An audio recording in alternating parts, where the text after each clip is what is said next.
Good morning again. It's pretty much second to last day of our trip. Got a lot done. Been a fun trip. Pretty decent weather. A lot of gray, a lot of overcast in the beginning. Sky cleared up a little more than expected. So I figured I'd give you a update of what got done, how things are looking after the winter, and we'll start with some trees. First up, the moose-eaten mountain ash from last fall. I actually planted it last summer. Moose got it when I was gone. It's come back just unbelievably strong. Wouldn't know it got eaten and mown. We've got some firewood here growing, fireweed growing here. This pond liner, visqueen, it'll end up coming out, getting backfilled, cleaned up. We're actually doing a fair bit of work trying to clean the place up. So I'm hoping to get back up here and be able to do some more cleanup, make it look a little less like a construction site in the next month or so.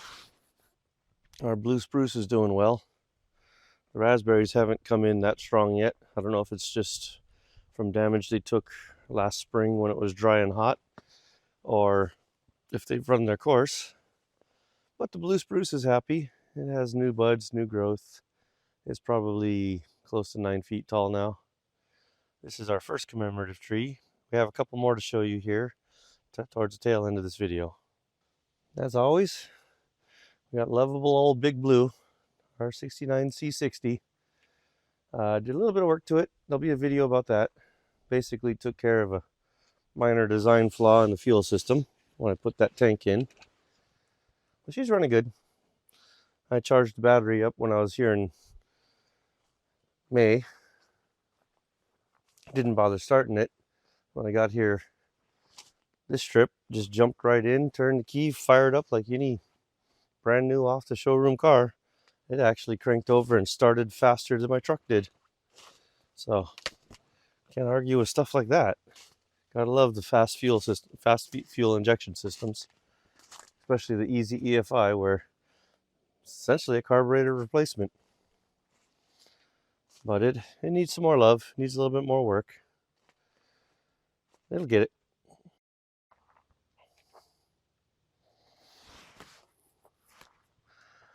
Coming down here in the corner, towards the corner, last 3 or 4 times yesterday we had a mama moose, and turned out to be 2 calves, and they look really, really new, as if they were born in the last week, maybe 2.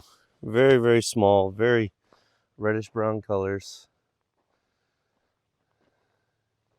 So we'll be careful walking down here to show you the chokecherry, the pond, a little bit of update, as they might still be hanging around here.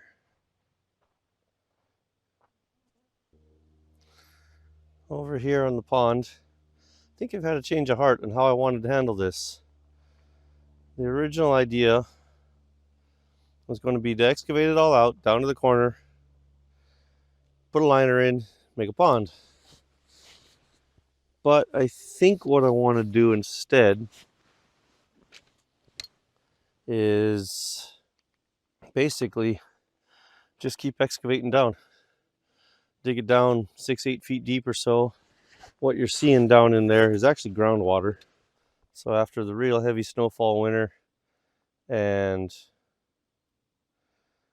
lots of rain through May, groundwater is a little higher than normal. But it turns out this is actually a groundwater pond. So if I can get it opened up, we can excavate down, just make a natural pond basically, and throw a circulating pump in it to call it good. Keep it aerated, keep it clean. But that'll give us a place to cool off in a hot summer and test boats and make sure that they're ready to go for trips.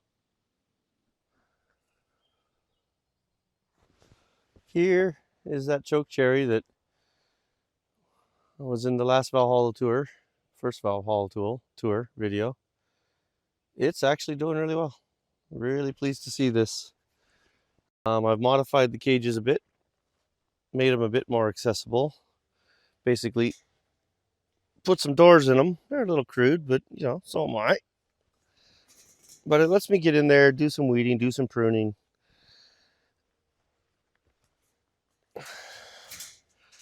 Keeps the moose out.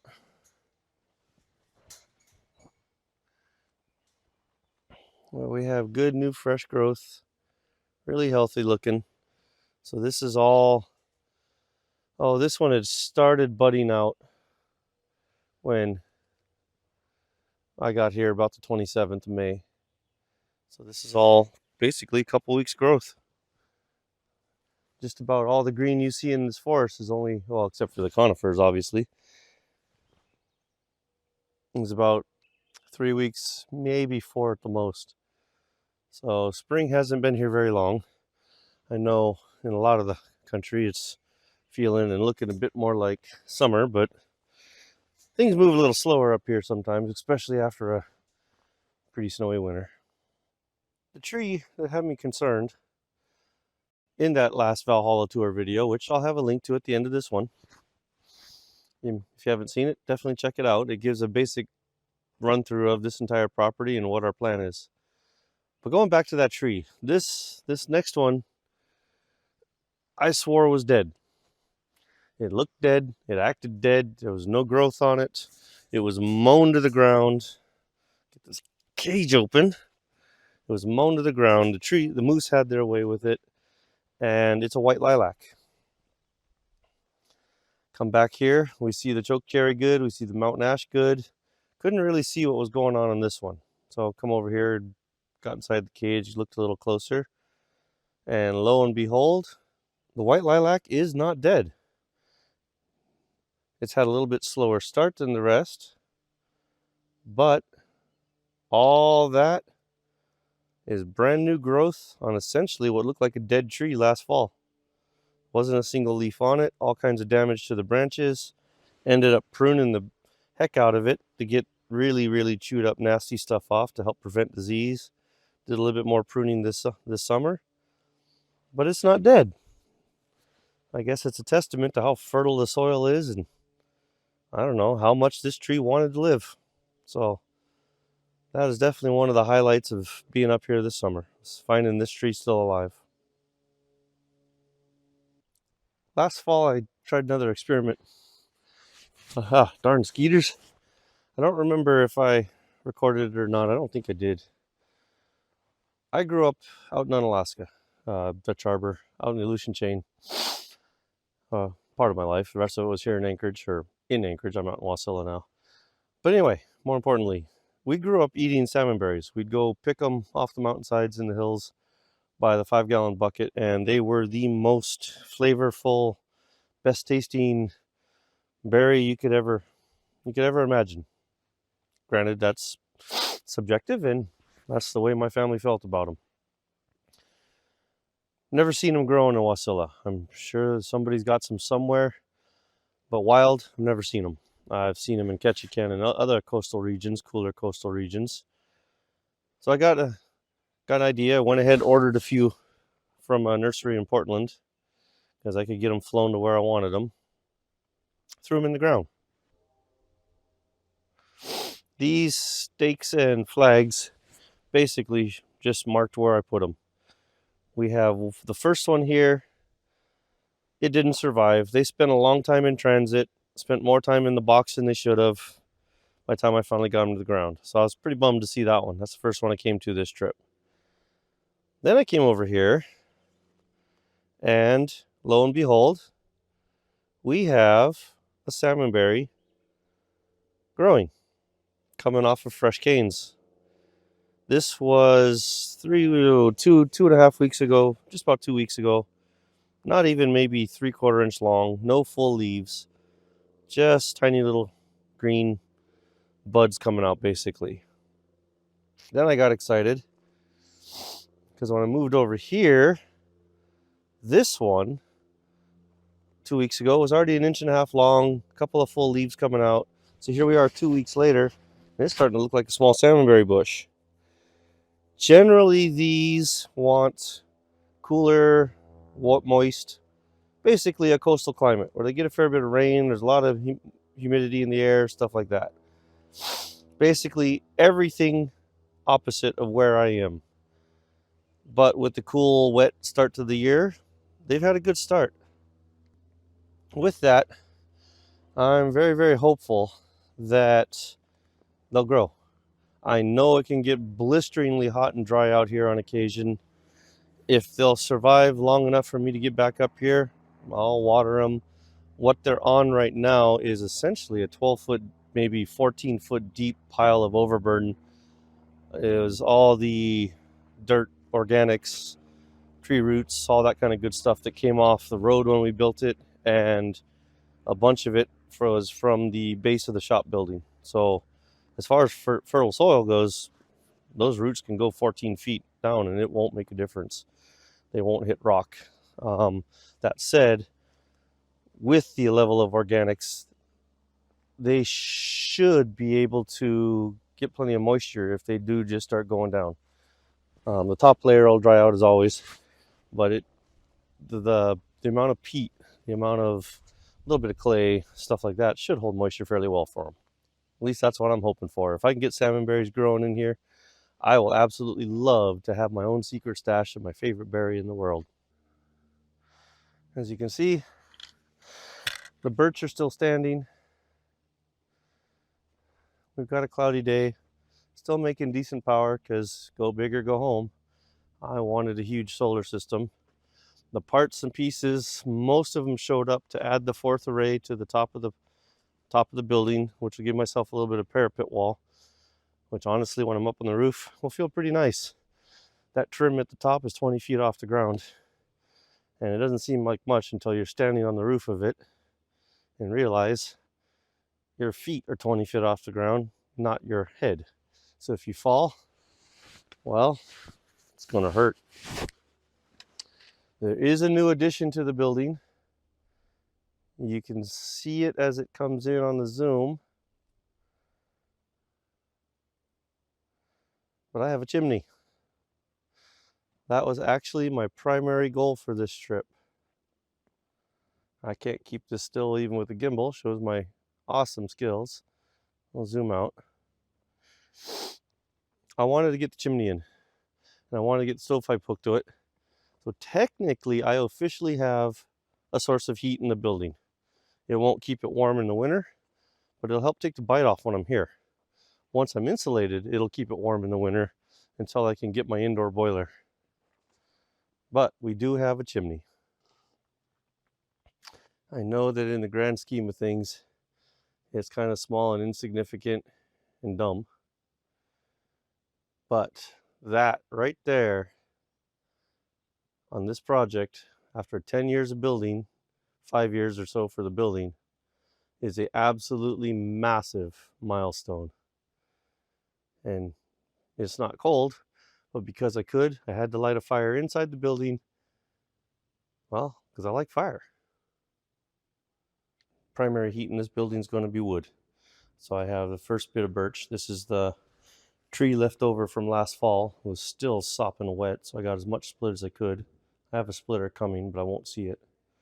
But there is essentially a do-it-yourself double barrel wood stove kit. Cast iron front door. The grates on it are a little lacking for airflow, so I threw some pipe fittings down in the bottom, reducers, to increase the draft. They're working all right. This will essentially get replaced by a Froiling indoor wood boiler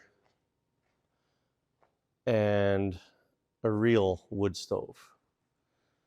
But from top of the upper barrel to the roof, where I put a ceiling support box in, packed some rock wool insulation in it, just because I can't leave open voids by nature. Rock wool won't burn, 2000 degrees safe. It is triple wall pipe going through the ceiling box. There is an airspace at the bottom as well, so that air chamber in the triple wall can do its thing. Double wall pipe coming down. One telescopic section right there, 245s. And because of the way things align, My chimney does have to dogleg over a little, but that's fine. It's working great. We're actually cranking a little bit of fair bit of heat off of it right now, so I just had to light a fire.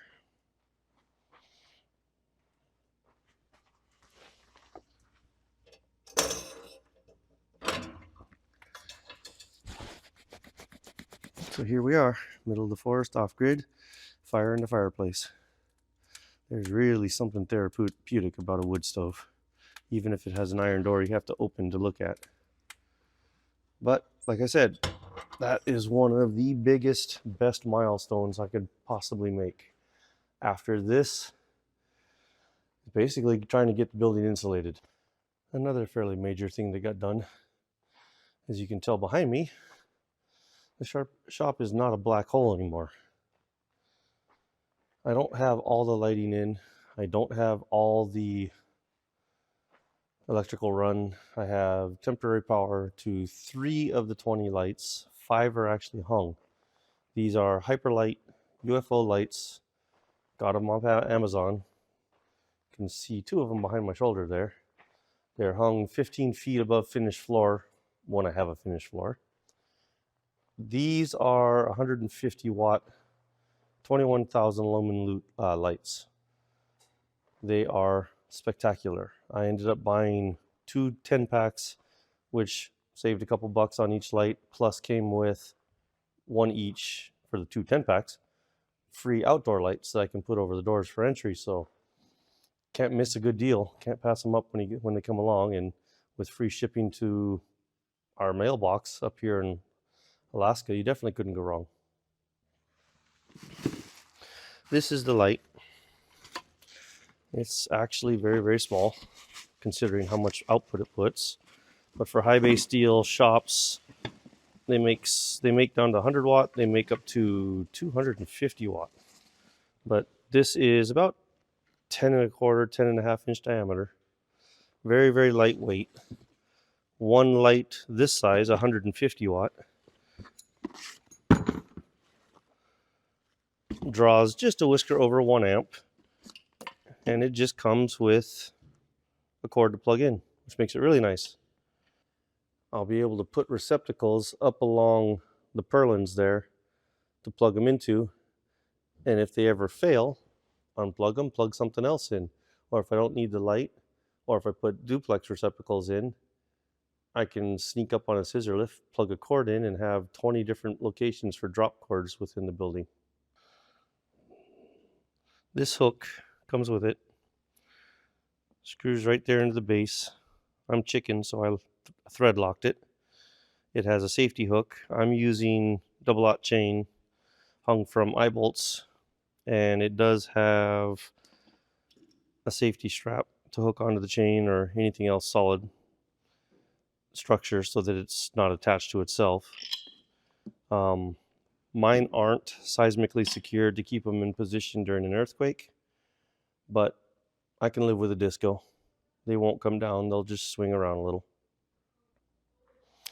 I'll throw a link up to those lights as well. They really are a wonderful light, and I know they're Chinesium and possibly from the enemy, depending on how you look at it at Amazon, but you can't beat the convenience, you can't beat the price, and certain things are worth it. And in this shop, the amount of light I need, it is definitely worth it. This uprooted mess that I've made myself is going to be a new section of driveway. I'm tired of fighting trailers coming in, getting in front of the building. So since I have the space, I'm going to make a very, very large loop driveway that 40 to 53 foot trailers behind tractors can get around. Or if I'm towing in a 24 or 30 foot gooseneck, it won't have an issue. Using the Skid Pro stump bucket that I picked up, and actually picked it up in Cyber Monday, I was able to just tear through here like a hurricane, ripping out all the stumps, and honestly, it was a lot more fun than it probably should have been. That thing is a monster. I'll have a short video on it to post up. But basically, it's very heavy, about almost 600-pound stump bucket with a grapple on it attached to the skid steer that just basically is a weapon of mass destruction when it comes to roots and stumps. And I can use it with the grapple to pick up piles of trees whole, not even cut, and just lift them up, shove them out of the road. The spruce, it can pick up whole trees. The bigger aspen and the birch, pretty large sections of it, but it can still shove them around. I need to give Al and all of his crew at Alaska Container Cache a big thank you. They basically found me a 40-foot high cube container, and by doing so, brought it out here, delivered it. Their schedules were having a hard time. They ended up bringing it out on a Sunday, no extra charge. But it gives me a 40-foot high cube, 9'6" tall container that all the small stuff that I'm definitely going to need for the build can go into, be stored, kept dry, kept safe, and get the room in the shop I need to work. So again, I really owe them a big thank you. Reasonable price, great service, absolutely wonderful standard poodle, just has the best ears to scratch you could think of. But yeah, I ended up putting it on some old tires, old truck tires. Took a little doing. Between the backhoe and the Bobcat, I was able to shove it and push it and make it go where I wanted. Neither one of them would lift an end, so I just used a bunch of dunnage and a floor jack. Next thing you know, I have it up, 12 tires underneath it, keeps it off the ground, a little bit of cleanup over there in the back corner, and I have a storage locker. This will eventually be the woodshed. I wanted it red if I could. It just happened that they had one. I managed to come up with one when I got into town. But it'll end up being woodshed / solar kiln. This probably won't be its final resting place, or at least not its final orientation. But for now, it's a perfect location because I can bring stuff straight out the door, straight out the shop door, straight into the container door, and forget about it for a year or two. So again, thanks Al. Thanks everybody at Alaska Container Cache. At the beginning of this, I mentioned, or at least I think I did. If I didn't, I should have. That with the 3 trees from a couple of years ago, year and a half ago, whatever it was, surviving. Maybe it was last spring. I don't remember. But with them surviving, and this being the 10th year of building on this homestead, I wanted to commemorate it. We have our blue spruce. That's the first tree we planted. Technically, we didn't plant it the first year we got it. It was a couple of years after. But this is 10 years. 2023 marks 10 years. April actually starts the 10 years. So I wanted to get a couple more trees. What I ended up with is in a mur, A-M-U-R, however you pronounce it, maple. It's not going to get big. In theory, it's 12 to 16 feet tall. It does have foliage that turns red, gold to red in autumn, so we should get some pretty color. It's an ornamental, has ornamental berries. But I stuck it right here on essentially what's going to be the start of our island in the middle of the driveway, right by the shop where we can see it. But it marks our 10 years. I also ended up moving our bird feeder to this big birch because the old one was dying. And it didn't take long at all for the birds to start finding it. In the background, you see a couple of hammocks set up. Essentially, this area is going to be our lounging, hangout, relaxing spot. Picnic table is going to get moved into that clearing. It's going to be set up. I'll end up stripping out a section of overburden, putting down a gravel bed. We'll have our fire pit in here. So I figured this was a good place to put the maple so that it was nice and pretty. So we'll have to see how long it takes to get up to a decent size. As mentioned, I did have the big birch that was up here in the corner by the shed. It got a lot of root damage over the years of construction, and it was starting to die. A few years ago, it was starting to look pretty sad on top. I ended up giving up this trip and taking it down Pretty sad, actually. I really like that one. It was big, beautiful, probably 22-inch across at the trunk in one direction, maybe 16 to 18 in the other direction. Big forked birch. It had the bird feeder, and it was always just kind of a monument to this place. When I had to take it down to save the shed and the well and anything else that might fall on, I ended up replacing it. So just a few feet over from where the big birch's trunk stump was, we now have this small little baby pretty Siberian larch. Very, very soft fronds. These larch are pretty neat because while technically they're a conifer, they do turn gold, turn yellow in the winter or in the fall. I think their needles fall off and then they come back. Not 100% certain. I have seen some adults, but haven't seen them long enough. This one does say that it should be able to reach somewhere close to 40 feet tall. But it should be just a big, pretty ornamental replacement to remind us of that birch and kind of give us a corner marker for this section of the driveway coming in. I think that's pretty much going to do it for this video. I found it extremely difficult to get projects done in a short amount of time and film every one of them is what I'm doing, how I'm doing. A lot of the projects are smaller, tedious. I can get them done fairly quick and knock them out. So I think for a while, on a lot of things like that are relatively basic, I'm going to do recap videos, progress videos. So the day or so before the end of the trip, I'll go back, show what we did, explain how we did. Bigger, more involved, more entertaining, more educational, I'll go ahead and try and film. I do have a few other films or videos. I ended up doing a lot of skid steer repair, so I have a couple of videos concerning that. And if I'm getting into something fun, testing a new piece of equipment, that's a new toy, that should be shown a little bit more in depth as well. But for the most part, because I feel like I'm on a time crunch anytime I'm here, even on a 2.5-week trip, I think for now, recap videos would be a little easier and I can go into a little depth with them. But if you like the videos, if you want to follow the project, please share it, like, subscribe, give me some comments, give me some feedback. I have a lot to do in here.